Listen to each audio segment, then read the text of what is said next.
지금 돌이켜 보면은 네. 국무회의도 사실 뭐 6명한테만 연락해서 따로따로 이제 오라고 해가지고 따로따로 네. 이제 들어와서 얘기하고 뭐 그런 식으로 한 다음에 네. 계엄하고 그냥 계엄하면 그 뒤에는 내 마음대로 할 수 있으니까. 그렇죠. 그런 생각을 했을 그런 겁니다. 생각을 어차피 한 계엄에서 다 죽여버리고 반대파 다 숙청해 그러니까 뭐 진짜 죽여버리겠다고 했다는 거 아니에요? 이게 노상원의 수첩을 노상원 보면 그러면 어차피 내 세상이니 뭐 아. 크게 신경 안 썼을 것 같기도 하고 그렇습니다. 그 양반이 그 디테일 이렇게 강한 사람은 아니니까. 아, 그렇네요. 그러니까 계엄 때 우리가 지난해 12월 3일 돌이켜 보면은 그때 우리 국민들께서 이재명 네. 대표가 라이브를 하면서 국회로 가서 아, 예. 담장을 넘고 들어가는 이 상황을 우리 국민들이 지켜보고 국회 앞까지 다 몰려오지 않았습니까? 네. 저도 그 새벽에 그날 끌려가겠거니 생각하고 갔으니까요. 근데 이제, 의원님도 그때 막 달려오셨죠. 저도 당연히 달려갔고 바로 네. 이제 하자마자 저는 이제 우리 수행 기사가 있는데 오면 시간 걸리게 제가 운전하고 직접 갔거든요. 하루 지금 1시간 급하다해서 갔는데 예. 그날 좀 여담인데 예. 좀 날이 이게 끌려갈 텐데 뭐 국회의원이라고 끌려가는데 대접해 주겠냐 뭐 야 저기 서 있어 막 할 거 아니야 그러면 일단 옷이라도 따뜻하게 입고 가자 밖에 막 세워둘 텐데 그래가지고 내복 껴입고 막 내복도 입겠어요. 위아래 엄청 따뜻하게 입고 갔던 기억이 납니다. 만반의 준비를 하시고. 그래서 그때 이제 정말 천운이 있어서 계엄 해제가 됐지. 예, 예. 그 엊그제도 단전 한 것도 1시 뭐 5분인가에 단전을 하고 그랬잖아요. 그러니까 해제되자마자 굉장히 정말 아찔한 겁니다. 그래서 아찔한 순간이 큰일 날 있었어요. 뻔했습니다 정말로. 네. 그래서 저희 이제 오마이 TV가 그 내란의 밤 때 네. 진짜 빠르게 네. 이재명 대표 라이브를 시작해서 오마이 TV가 그 네. 현장을 생중계를 했어요. 큰 공신입니다. 오늘. 네. 네. 고맙습니다. 네, 정말 진짜 감사하게 생각해요. 네. 그래서 계엄군이 그 앞에 이제 몰려와서 막 이 시민들과 몸싸움하는 모습도 다 우리가 볼 수가 있었고요. 네. 그걸 우리가 국민들이 봤기 때문에 네. 또 오마이 TV 생중계를 통해서 전 세계에 계신 네. 교포를 포함해서 모든 사람이 다 봤기 때문에 네. 이건 이제 그야말로 빼박 아니겠습니까? 그렇죠. 이제 그때 그렇게 자기 목숨을 예. 이렇게 걸고 장갑차를 막았었던 어떤 시민들, 우리 시민들. 그다음에 자기 안위를 걱정하지 않고 이렇게 현장을 촬영해서 송출했던 기자분들이나 이런 네. 분들의 공입니다. 사실 그래서 그랬기 때문에 군인들도 좀 소극적으로 할 수밖에 없었고 그래서 늦어졌고 그래서 계엄 해제 결의까지 할 수 있었다고 저는 생각합니다. 네. 그걸 다 우리가 국민들이 알기 때문에 헌재에서 뭐 윤석열 쪽이나 아니면 윤석열이 직접 얘기하는 이런 모습을 보면서도 야 어떻게 이렇게까지 할 수가 있느냐 이런 그렇죠. 말씀 많이 하시는 거죠. 붕괴할 만한 거죠. 아니, 전혀 무슨 경고용, 뭐 메시지 계엄이라는 그 어제 표현을 쓰던데. 메시지게. 메시지 계엄이다. 이렇게 윤석열 측에서 이렇게 네. PPT도 굉장히 좋았겠습니다 어제. 네. 근데 메시지 국민 홍보용 계엄, 메시지 계엄, 국민 홍보. 뭐 하루만 하고 말 거다 이 정도의 그 정도 얘기했죠. 그래서 네. 그래서 이 헌재 판단이 네. 어떻게 나올지는 모르겠지만 우리 국민들은 법이 살아 있고 헌법이 살아 있다고 하면 뭐 이게 네. 결론은 정해진 거 아니야 이런 말씀을 많이 하시고 계시죠. 저는 이제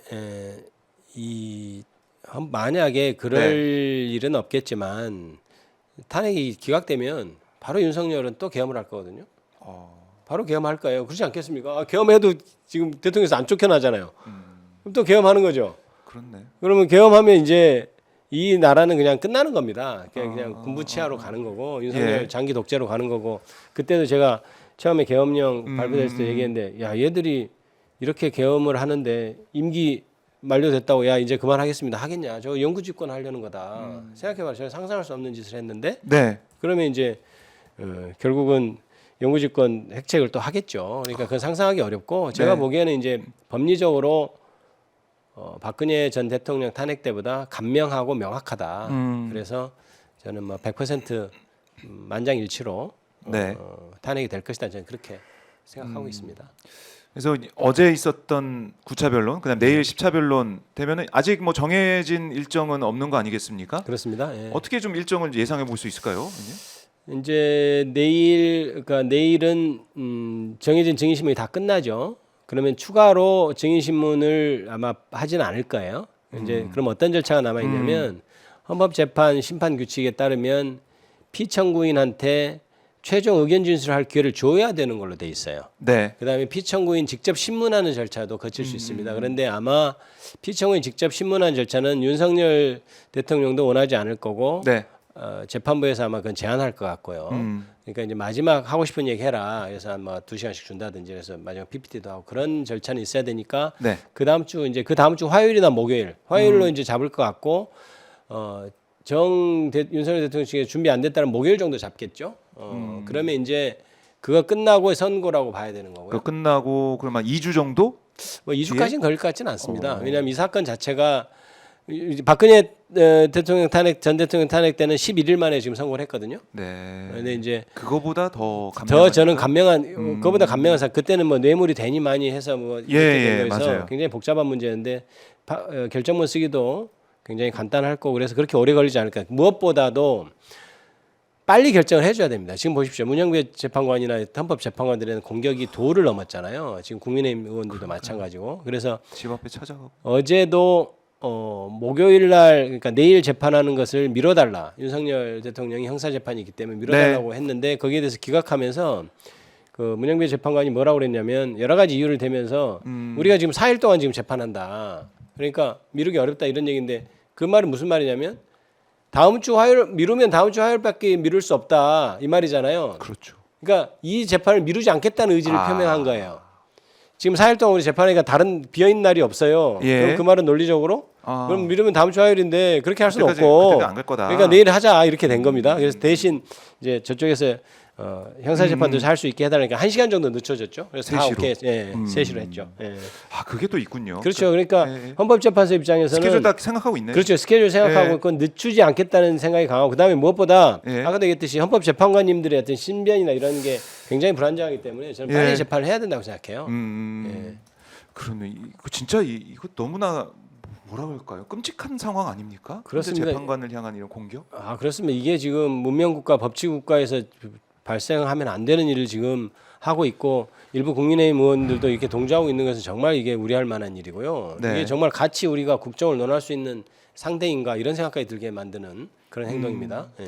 헌재를 공격하고 또 그 전에는 서부지법 폭동 사태까지 그렇습니다. 있었는데 예. 국민의힘 의원들 뭐 이 일부라고 말씀하셨지만은 그냥 중진 의원들을 포함해가지고 우리가 이름만 들으면 다 아는 의원들이 여기에 그냥 동조해서 함께하는 세력처럼 느껴져가지고요. 이건 심각해요. 그러니까 극우 폭력 세력과 같이 지금 활동하면서 같은 주장을 하고 있잖아요.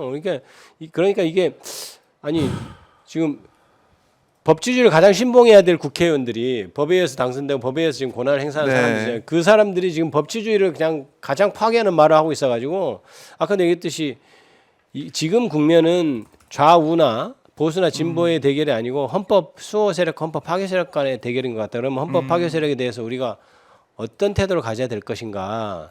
그러니까 또 이런 문제가 있잖아요. 국민 통합의 문제, 그다음에 파괴 세력과의 어떤 싸움의 문제인데 그걸 어떻게 좋아해야 할 것인가 이게 저는 계속 고민거리고 그러나 헌법 파괴 세력에 대해서는 굉장히 단호한 태도를 취해야 된다 이렇게 저는 생각을 합니다. 네. 단호할 때는 단호해야 된다. 굉장히 단호해야죠. 우리가 예. 일제 끝나고 나서 친일파 청산에 제대로 못했기 때문에 지금 현재가 저는 있다고 저는 그렇게까지 생각하는데요. 예. 단호하게 청산해야 될 것들은 단호하게 청산해야죠. 그래야 역사가 발전한다고 저는 믿습니다. 네, 단호하게 청산을 해야 된다.